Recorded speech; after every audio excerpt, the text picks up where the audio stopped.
Hello, in this video I want to show you how to change system time settings for your 70 MIA Dash Cam A400. So in order to do this, you need to open your settings. Here navigate to System Settings. Now find System Time. It's right here.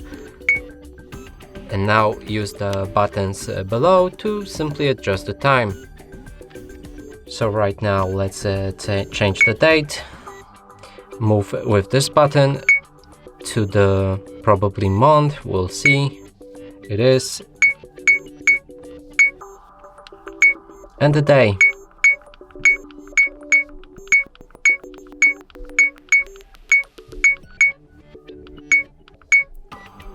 Also the time.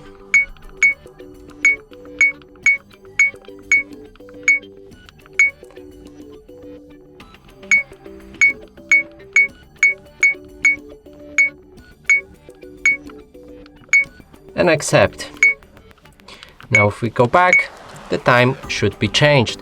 And that's it for this video. Hope you like it. Please consider subscribing to our channel, leave a like and a comment below.